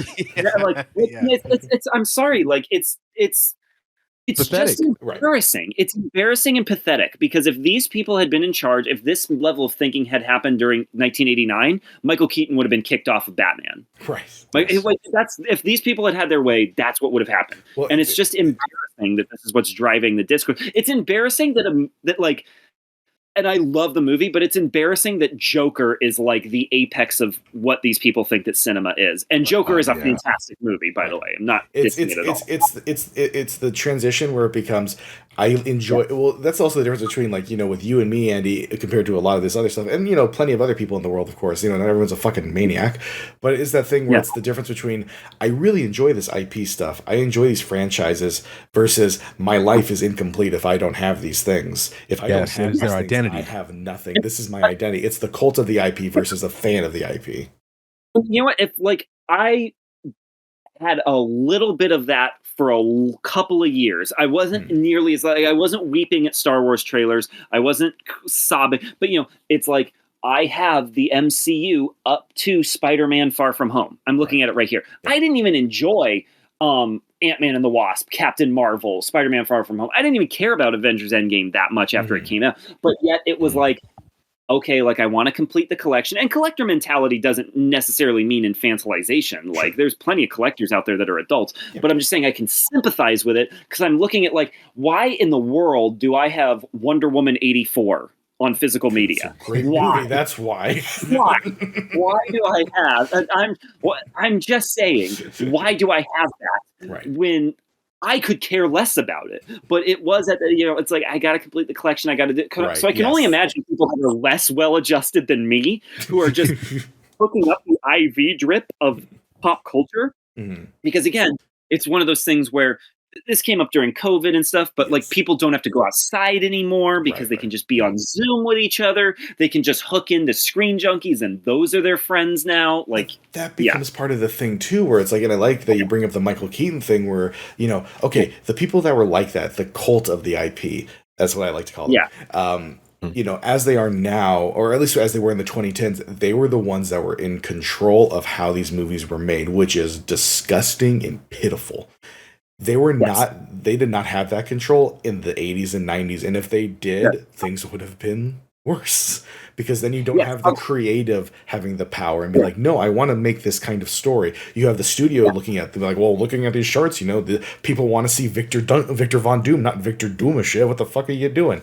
It's just like they don't trust the artists anymore. They're trusting the cult. They're trusting the people that are going to pay to see it up to a certain point. They're trusting that they're going to show up. The rabid fan base is always going to be there, right? They're always going to be there. They're never going to go away. We're going to make $2 billion off of this every single fucking time. And that is what led us into the 2020s. And everything fucking implodes, basically. That's how you're getting Indiana Jones and the Dial of Destiny. That's how you get Solo, a Star Wars story. And Solo's a good movie. But that's the interesting thing. And here's another point, where we're coming into a new period now. And I'm glad you mentioned Joker, because that film did fantastically. I like the movie a lot. And I'm can't wait for the sequel. Again, IP. But it's an interesting point where it's like, okay, the 70s coming into that. What did we have? We had the Vietnam War. We're reacting to that. 2000s, we're reacting to 9/11. What happens in 2020? The whole fucking world shuts down. We have, and it's weird to think about that. You lived in that moment. You were there for that. You were there. And I know looking back, it's a fucking shit show all around. But it's interesting to look back at that and think like that is the new trauma point going into the future. Basically, that's our new trauma point. Is, you know, people going fucking crazy, locking themselves in their houses, or, you know, not giving a shit about anybody else, essentially. And that is what changes how these movies are made, and hopefully where the rest of the genre will go for the rest of this decade. Is after that point, we needed the genre to evolve, because what was done in the 2010s is not going to work anymore, and it didn't, because it's like once we started going back to the movies, everybody, what did they hit us with? Black Widow, Shang-Chi, Eternals, all three of those. Okay, I know some people like them. They're not great. And even then, it reflects financially. Those movies didn't do great. And I get, hey, we're coming back to the theater, so not everyone's going. I get that. They did not do well even for that. And then in 2022, you know, hey, maybe it's going to come back. You know, we got Doctor Strange 2 that made somehow almost $1 billion. Don't know how that fucking worked. It was just a prime time slot and no movies were fucking coming out at the time. So it's like, hey, Sam Raimi's Doctor Strange 2 makes almost $1 billion. Thor 4, well, hey, maybe 2022 is almost a year where people were kind of regressing and being like, hey, maybe we can go back to the way it used to be now. You know, we can go back to that. Yeah. And then people saw those movies and like, wow, maybe I won't go back for the next one. You know, it's like, hey, I like Doctor Strange too. And that's fine. That's fine. I like it too. That's fine. But I'm telling you, that's the period where people who are really into this are just like, I think I'm gonna hop off now. I think I'm okay letting this go now. I think I've grown and maybe changed from that. And then you get the Batman, which is very purely an artistically driven film where it is the artist's vision for the character, and that did really well for itself. And then you lead into 2023, and boy howdy, what a fucking year that was. Go ahead, Nick. I've been sorry. I have to drill on this. No, you're totally fine. I have to drill on this though, because Marty brought up a fantastic point. And I'm especially giddy about this because I'm the certified hater on the show, and for me this is an important period of time, because just like Marty mentioned, even for the people that are dedicated to this IP, right, the people that are invested in this, that have put in 10 years of their cinematic experience into the fucking MCU, even they are starting to get to wane off of this and to hit up against a wall. And I think this period is critical because post late 2010s into the 2020s, we are seeing the undeniable reality of the studio's writing IP brand strength meeting up hard against the material realities, but more importantly the economics of filmmaking. Yes. Yeah. Like that, I think that if we could take anything from this period, it is the people taking these characters, these brands, whatever have you, going up against the need for continuous growth, because just like Marty had said, these studios are like, we have this dedicated audience, all the Jeremy Johns and all the Screen Junkie and all these people online, these IP cultists, they're always going to be there, right? You guys are always going to be with us and buy tickets to make us $1 billion every time, right? And and we see this in other industries as well, like gaming, for instance. But you see this steady incline because they've hit such high peaks and profits with breakout successes, and that has set these studios on a bloodthirsty rampage to chase that every single time, and they will never hit that peak. It's the stock mindset of the market's up here, it's going to keep going up, it has to keep going up, and if it's not going up, we're failing. It's the continuous growth. That's not how that works. It's infinite growth. Infinite growth in this finite industry is where I think things are starting to crash hard. We've seen post with the writers and the actors strike of them trying to make all this money, and then you come against streaming too, which complicates things even further with the box office. So I think this is critical to bring that up in terms of just the economics of filmmaking, the pure economics of it, running up hard against reality. People are over it because there was a time and place, and people are now burnt out because of saturation in the market. You had too many films come out, too much brand IP, too much shitty films that are just getting diminishing returns, and you're just not culturally, you're not hitting those same peaks in pop culture. Therefore, audiences are starting to wake up, and as you mentioned before, for every man-child that's out there that's they're a ride or die, and they're I'm going to be here for all of this stuff. Now I love my slop. Gimme. I'm a little piggy. Give me all my slop. For every person like that, eventually even those people grow up, but then more broadly general audiences, they grow up as well, and they want to have different kind of movies. And I say it in jest all the time that I'm like, these are quote unquote like real movies or not real movies. I say this like facetiously most of the time, but what I'm getting at, like at the core of that, is that people want to have an expanded palette of like what these films can be. Now in this genre, there's so much potential for it. That's the heartbreaking thing about it. There's so much potential because there are incredible films within this subgenre that can tell these different stories. That's why I think people, like Andy had pointed out, it's very funny that Joker became like, people's like Taxi Driver, like they think this is peak cinema, and I like that movie, but they think it's peak. But I think that reveals or belies a deep desire for some of these people, even those that are like fully committed in this IP cult, that they want to have these different stories. They don't want to have the same flattened, literally built by committee or produced by committee Marvel formula. Like they don't want the machine. They don't want McDonald's. Sometimes motherfuckers want to step out and get something different. They want to get some like, I don't know, some pho. You know what I mean? Like they want something new. And I think that's the critical thing to mention with this period of late 2010 to 2020. Yeah. It's worth noting too, like we just brought up Joker or whatever, it's like the apex of cinema as far as these people are concerned. And I like that movie, not dissing on it at all, but it's worth noting that the same year that a basic like Taxi Driver ripoff or Taxi Driver remake, I should say, with the Joker, just blew the minds of all these fans. That was the same year that they were also talking about how to watch Martin Scorsese's Irishman as a mini series because 3 hours is too much for them. Because it's too hard. Like and that's a whole other conversation, and we've been going for a while now already, but I think we're hitting on some really good stuff here because it is first off, the pandemic changed everything because they thought that streaming would save them, and they're like, well, if we just put out Mandalorian, Obi-Wan Kenobi, Ahsoka, out. First off, Obi-Wan Kenobi sucks. Like it's a horrible show. Like it's terrible, and they're like, oh well, if we brought back Hayden Christensen, it's nobody cares. Well, okay. Nobody cares. Star Wars does it. Star Wars does it. Marvel does it, and that's the thing. Is like and that didn't help either. As we mentioned earlier, the supply was outpacing demand tremendously. So, and what didn't help it was the continuous factory mindset. Like, okay, well, we can't release movies right now, but what if we did a bunch of shows? What if people are gonna watch a Scarlet Witch and Vision show? People are gonna watch a Loki show. People are gonna watch fucking Falcon and the Winter Soldier, Moon Knight, Miss Marvel, She-Hulk. Come on, everybody, let's go check it out. Come on, this is gonna be the next big thing, right? What happens? 2 of those shows I think were like mild successes. Everything else fucking craters and crashes because nobody's interested. Nobody cares.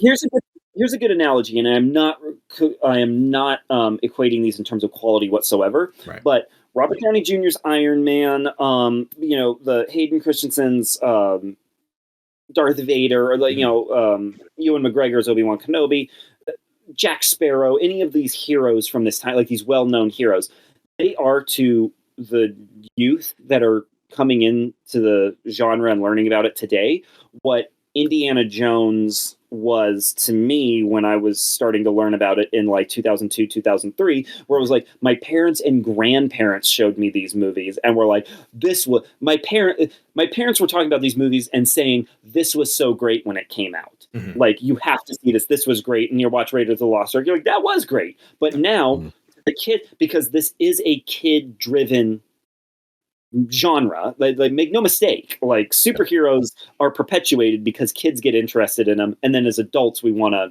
continue that, and that's how you get Dark Knight Returns, so on and so forth.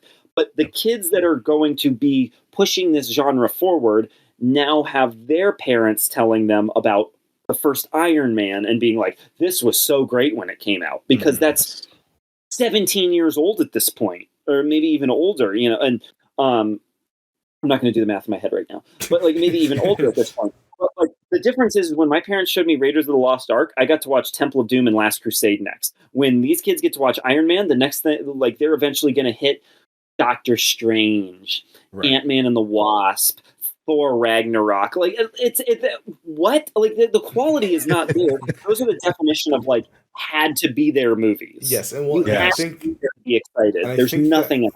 I think that leads into an interesting point, and this is like where we're starting to see the turnaround on this, is that people are accepting of a cinematic universe still, but people are kind of sick of the overall idea taking over the industry, because Yes. 2010s, everyone wanted a cinematic universe. Fox wanted it, Sony wanted it, Marvel wanted it, DC wanted it, fucking Universal Studios wanted it. Everyone wanted a cinematic universe, and boy howdy was it fucking annoying that you couldn't watch one single goddamn movie without having to watch another 3 afterwards to get the continuing story of one character you might have liked in it.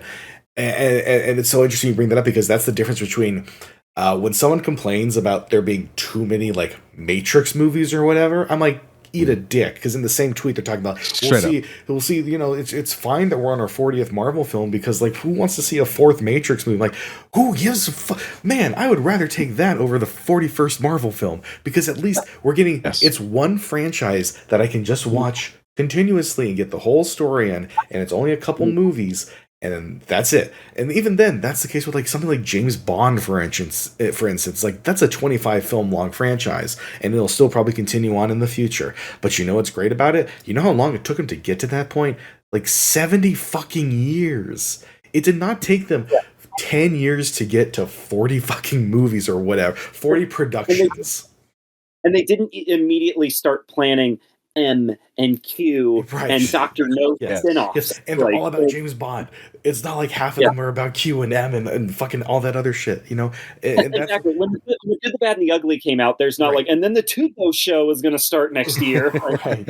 Yes, and that's what it helps, is that, you know, what's going to help in the future is that if you need to make these feel more self-contained to some degree. You can do expanded material on them, but there needs to be a self-contained through-line story that we can follow through on. You know, I'm hoping that's going to be the case with the Batman stuff, because, hey, I'm hoping it's a thing where it's like, hey, if you like the Batman, we have a Penguin show, but you don't need to watch it to enjoy Batman 2, you know, but hey, here's this thing over here. It's one show that we're doing. We might do another one down the way. That's about it. It's these self-contained things that they can do to avoid the cinematic universe glut, and that's something that like the Spider-Verse movies I think can do very well going forward. And it's just, there needs to be more faith in the artist creating this and them wanting to tell their specific version, and less of a focus on, well, how can we make this version last 20 fucking years, you know? Go ahead. Yeah, I was just gonna say, I'm sorry to cut you off, but like, to your point, I don't want to give my fucking life to this. I'm sorry, like I don't want to invest my entire fucking life into this, and I think that's where we're seeing like most of this fatigue for the cape shit come through is the oversaturation, the over cinematic universification of the entire industry of people being like, I don't want to, like, I want to watch one fucking movie, dude. It was cool leading up to it, where we got about, you know, it was evenly paced, or every couple months I only had to tune into this shit. I don't want to have to spend my entire life fucking watching 12 movies, 13 spin-off shows just to get the complete fucking story. Right. You know what I mean? Like, that's where I think a lot of the fatigue is coming from. I know I can speak to that personally. Here's the final point I would want to make about this, is that it's so pretentious, but it is true. The art of storytelling is pretty much lost, and I will bring up an example of a creator I really admire, and you guys have heard me talk about him 1,000 times, but S. Craig Zoller. He says he has no interest in doing IPs, and he has openly said multiple times he's been offered franchise films based off the success of his independent films, and he has turned them down because they wouldn't give him final cut. They would give him all of these stipulations for the script, and he's like, well, how am I supposed to tell a story with characters that evolve naturally if it's like, well, Batman has to end up in this place at the end of it? Like, that's just not how this works. And so it's not to take away from people who do work in these IPs, because the Batman is fantastic, Joker is fantastic, you know, Logan is fantastic, Damon Lindelof's Watchmen is fucking the Guardians of the Galaxy movies are fantastic, and those take place in that cinematic universe because they let the artists cook. But the point I was just going to make, though, is as far as the art of storytelling being lost, is this is even pre-MCU. This stuff was coming out in the early 2000s. Just pick up a Star Wars EU novel, right? Chances are it's going to be mediocre to just downright crap. And that's because Star Wars as a brand only is ever inspired by itself. And so that's why you're getting... I mean, it would be like trying to get hydrated drinking your own piss. Right. Just again and again and again and again. It is like that. It's these creators who... It's like, okay, I want to tell a story. Let's go back to the original trilogy, and I'll take all these. Okay, so if you're only drawing from 9 hours of very specific material as your inspiration, you're going to get some pathetic, mediocre crap. And the same thing goes for comic books too, where it's like that's how that's how storytelling is now the term for like, oh, that image looks like a Frank Miller panel. Right. Oh wow. Oh, that's cool.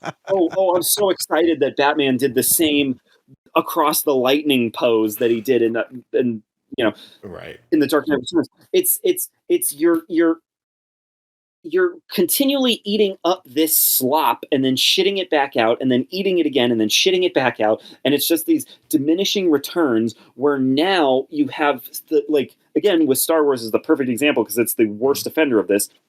Now you have the most pathetic examples of like callbacks where it's like Obi-Wan Kenobi saying hello there, or the origin of or the origin of Han Solo's dice. Right. And again, I like Solo, but it's like, oh, here's how he got his gun. Ooh, isn't that cool? No, it's not cool. That's not storytelling. Well, Well, I mean, like you bring up Star Wars, that's always a prime example, just because it's like they're so desperate for those, for those views, for the people to watch it, that they're just like, oh, look, it's the characters from the cartoons that are now in the shows that are live action, so now they're more serious and real, right? And it's like, oh, don't you give a shit? And the general audience member that's watching this is just like, I don't know what the fuck is even going on anymore. I can't watch this now. And I will say this right now. Like, sometimes callbacks are cute. Sometimes, like, stuff like that is cute. But let's just say this. Indiana Jones and the Last Crusade, that showed how he got the scar on his chin. The whole movie was not about how he got the scar on his chin. That's the difference. By the way, as a side note, if anybody wants to comment on this and try and bring up the Young Indiana Jones Chronicles as some sort of counterpoint, I will fucking demolish you. I promise you that. Like, don't even think that that's in the same league, because I don't even think that that's an argument to say, like, well, they had the Young Indiana Jones Chronicles, so why can't we have the Obi-Wan Kenobi show? Fuck that. We need an edit of Andy with like the Indiana Jones hat on going, if you bring up the Indiana Jones Chronicles, I'll fucking destroy you. With my finger pointing at the screen. Like, no, it's just, it is, that's the last point I have to make because I have to get up early for work tomorrow. But it's like, we are cooking here, fellas. We are getting to the bottom of this. I hope Kevin Feige is listening. I hope Bob Iger is listening. I hope anybody who runs a corporation is listening, because this is how we have to do it. Let us make the question for $10 million. Oh, and that is one other thing I want to bring up real fast, is that what did not help these is that they were budgeting these small C-level characters like big budget ones. You know what helped Iron Man? The fact that it wasn't budgeted like a Batman film. Iron Man was budgeted at like 140, which is still a lot, but this was their big gamble, basically. But then it's like, you look at like She-Hulk was budgeted the same way that Avengers was budgeted, and I mean, like, I know a big part of that, of course, is inflation, and that we can't keep up with it, unfortunately. So we're thinking it's like the dollar value goes down and down and down, but they're not budgeting to make up for that at all. What they were doing is just like, yeah, sure, it's fine. We can fucking spend $250 million on the Flash movie. Yeah, people are gonna come for that. We can spend fucking almost $300 million, I think, on Ant-Man 3. Are you out of your fucking mind? It's just it's this thing where you're not budgeting according to the character and according to the demand and interest. Like, if someone comes to you and goes like, "Hey, I want to make a movie about a Marvel character that's only been in like 3 issues. That's like it's kind of just like a scarecrow." Andy knows what I'm talking about. I want to make that movie, and I want to make it for fucking like $70 million. They should say no, but they might have said yes, and they might have considered it because they're like, well, it's the next Marvel, it's the next MCU movie, it's got to be big. There's not budgeting, there's no factors in this shit. It's ridiculous, and that's the thing that I think is starting to save these movies, hopefully going forward, is that they're starting to budget these a little bit smarter. Madam Web, not a good movie. But I'll give it this. It only cost $80 million. Probably should have cost way less than that, like $40 million. It should have been like Electro budget. Come on now. Why are you budgeting this shit? But I will say, I'll take that like $80 million price tag over a $200 million price tag on some character like Ant-Man or She-Hulk or fucking Miss Marvel. It's you have to budget these things accordingly. And that's the... I know this is interesting to bring. This is just a quick point when it's like cinematic universes. Like, I'll give the MonsterVerse this. It's like, yes, it is crossovers between Godzilla and King Kong. Then it's like 2 franchises to make a cinematic universe, and they have spin-off shows, and they'll probably have another spin-off movie down the line. I get that it is a cinematic universe, but what helps it is there's like 1 to 2 years at least between each installment going forward, so it just feels like a franchise that is continuously going. And I will say this, yeah, Godzilla. And it's a linear plot. And it's a I didn't mean linear plot. it's a linear plot. You want from 1 to 5. Yeah, that's how you do it. Yeah, you go from 1 to 5, and what helps it is like, hey, I know Godzilla X Kong, I enjoyed it. It's a dumb movie, but what helped that movie a lot is the fact that it also only cost $135 million as opposed to $200 million, and now it's going to make almost as much, I think, as like the highest grossing film in that franchise, and now it's even better because it didn't cost as fucking much as that movie did 10 years ago. They're budgeting these things, and they're being smarter about it, and that's what they need to do going forward, you know. And if that rumor about a Venom animated R-rated film that's like going to be made for like $60 million or whatever, I'm like, oh god, yeah. I'm down with that because it's going to be, you know, for a fact it's not studio driven, it's artist driven. They already have, you know, I like those kind of ideas. That's what sold me on Mutant Mayhem, the Teenage Mutant Ninja Turtles. I was going to say Mutant Mayhem is the perfect example. It's a great example of that. It's something where it's like, it's clearly, you know, it is absolutely the creative voices behind that had complete control on it, what they wanted it to look like, what they wanted it to feel like, and it was a success because they trusted the artists to make the movie, and now it's a new franchise. And now because of that film success, they're making a live action Last Ronin movie, which is an R-rated TMNT story. So it will probably cost $60 to $70 million as opposed to $250. As opposed to whatever the fucking 2010s TMNT movies cost, which was like $150 or whatever. It's ridiculous. So budgeting matters. And I'm so glad you brought that up because to kind of wrap us up, I'm gonna give a quick diagnostic, like just a temperature check of like where we're at in the industry, and then bring it back to Marty's point of like the maybe kind of potential light at the end of the tunnel. So we're living in, I believe, the wake of the 2010s and every kind of bad influence of this subgenre on the broader pop culture in Hollywood. We are living in the wake of that, and we're running up against the kind of diminishing returns or just the hard reality, the wall of where, you know, the shortcomings of everything in that. And what I mean by that is the extremely reactionary relationship between studios and the man-children of online media, them driving the conversation, driving studio decisions, driving the economics of the filmmaking and the decisions for what gets greenlit, what is considered popular, and what studios are willing to take a risk on. We're living in the wake of that. And then Andy's point of the extremely incestuous and creatively bankrupt well that the studios keep drawing from by just recycling its own shit and on certain IPs, and you know, just bringing up the Star Wars example of continuously pulling from that and doing the nostalgia driven, almost purely nostalgia driven, and Leo meme a vacation of basically what these studios think that people want. Like Andy said, it's the death of actual storytelling. There is no storytelling. All it is hey, remember this? Hey, remember this? You remember this? It's just everyone doing the fucking Leo meme. And I think we're now running up against people just being over that. They're getting tired of that because there's only so much you can draw from that before the well is just completely dry. Right. You can only shit in your own fucking mouth so many times. And because of that, we are now running up against what Marty had brought up, which is these studios having nearly a collapse, like an industry-wide collapse of these overly inflated budgets, of them constantly those highs that they will never achieve again profit-wise. And because they are getting flop after flop after flop, not even just critical reception, I'm talking just purely the money, just people just not seeing the return on it. These studios not getting the return, because when you give something almost $1 billion budget and then it doesn't make that up, well, it's like, of course you're not going to make that. Now that leads us to the final point of the potential light at the end of the tunnel that Marty had, I think, so brilliantly brought up, is these studios are starting to see the issues of everything falling apart, and they are starting to see the bubble potentially bursting beneath them. And what are they doing in response to that? Slowly but surely, and let's hope that it gets better. They're taking risk and scaling down budgets massively, because they're starting to see the success of, I think, production houses like A24 or Blumhouse or Neon, which are, you know, different genres, but they're starting to see the success of outfits like those, because what do? They greenlit projects that are, one, at least, you know, for the most part, creatively driven, you know, with people that actually want to make like films. Quality notwithstanding for every film, but just they're undeniably, at least, like, people are trying, you know, and they have the strategy of, we're not going to give you even in, like, you know, close to $100 million, you're definitely going to be chilling in the 50 below. You know what I mean? Mm-hmm. In that range of like the highest you'll get is like you can hope for with those outfits is like 70.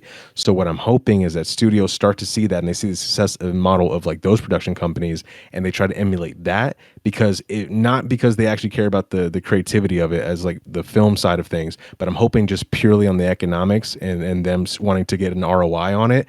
I'm hoping that they're like, okay, cool, fuck it. You want to do whatever stupid ass character you want to bring up, fine. Here's 60 million. Here's 50 million. Here's 40 million. Go crazy. You get nothing in comparatively speaking to like modern budgets. You get nothing. Go crazy. And when those films, God willing, when they are successful, that's a huge return. And then the studios will hopefully take from that the lesson of, okay, if we let these motherfuckers cook, if we give them just enough to, not break the bank, but just enough to allow them to have creative flexibility while also having some kind of production value, we're going to get a big return on that. Let's keep doing that. So that is my hope as someone who I would say is easily the most cynical of the three of us on here, someone who likes this genre, but is over it and more often not a hater, especially in these trying times. I would love to see if they were to take our fucking advice on this of green light these, take a risk. You know what I mean? Just throw a few metaphorical chips in the pot and just give us like anywhere from 30 to 70 million. And I promise you these films will be successful. Now, all of them are going to hit. It's way better to take a hit on a fucking $50 million dud than it is a $250 million dud. Mm-hmm. Absolutely. I 100% agree. And if we have to live in the land of cinematic universes, if that's where they want to keep going with these superhero movies, I would much rather be in one where a few of them are the $200 million mega hit, wannabe blockbuster films. And most of them are like 70 million below budgeted films. And that's what makes up the rest of the universe. You get your big events and you have your small supporting stories to carry it along. I am more than fine with that. I am over what the 2010s provided, where every fucking movie had to be the $200 million excessive blockbuster film that had to make $1 billion or else the franchise was over. I'm happy we seem to be moving on from that. And, there are some examples going forward that probably are going to be part of that still old mold of like, why did you put so much money into this? Why is it this? Captain America, I'm sorry, like that's, but at the end of the day, I'm hoping that nothing but good things for the genre going forward. I'm hoping that the 2020s can at least be a good transitionary year into a better outlook on this genre, a better, more healthier relationship with this genre and what filmmaking is, what the artistic medium is. I'm hoping that the comic book medium can pull itself up a little bit more now that it is not living in the shadow of like having to fucking, advertise the movies essentially. I'm hoping that that's going to help revive the genre, revive the publishing format for comic books, for superhero comics in general. And going forward, hey, just fucking, I know it's easy to say, but make better movies, get artists involved, make people that want to make these movies and want to make their movies. Don't just hire anybody who fucking winks at you and gives you a little kiss on the cheek and you're just like, okay, fine, you can make Black Adam, that's fine. Which I'm sure we will be covering on this show at some point, a less than heroic effort, but that's the point of this show. Is while we hope for this medium and this genre to recover, while we hope for these things for these studios to learn their lessons, while we hope for the artists to retake control, we look back at some of the better efforts of yesteryear and what they were going for. And even if they don't hit 100%, they hit 95%, and it's a real voice as opposed to what is essentially one step above AI. The lost quantum media. Fury of the gods. But that is the point of the show. And we thank you all for joining us for this first season. And we will 100% be back for a second season where we'll be expanding out, talking about different types of genres. Going to get a little bit of horror in there. We already know about it. So make sure to tune back in. Follow us on social media. Stay tuned, and we will be back at you. Thank you all for joining us. Thank you guys for joining us. I know this annual is double the size of any other episode, but that's what annual comics are like. So we'll see you guys for season 2. Hope to see you for a lot of monsters, a lot of weirdness. I can't fucking wait. Let's change the game up like they should have done with this fucking genre. That's right. All right, stay tuned, everybody. Everyone take care, and we'll see you for season 2. Peace. Heroic Efforts is a No More Talking production. All rights reserved.